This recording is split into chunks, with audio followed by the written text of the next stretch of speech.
Welcome to Pindar Poetry. We hope you learned something new. You begin by protecting your data. Back up the phone now because System Emoji modifies core files. Once done, make sure you have root or Magisk available. This is why we recommend it. Without root, replacements are limited. Next, install a capable root file manager and Magisk manager, then download the iOS Emoji flashable zip or system font.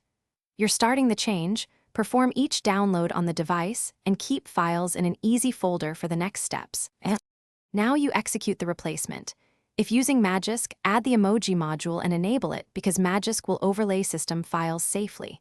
If you prefer manual, open your root file manager, remount /system as read-write, then replace the system emoji file, commonly Noto color emoji, TTF, with the iOS font file.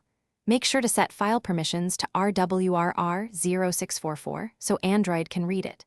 Finally, clear any emoji/font caches, and you finish by validating emojis across messaging apps, because some apps use bundled emoji and won't change.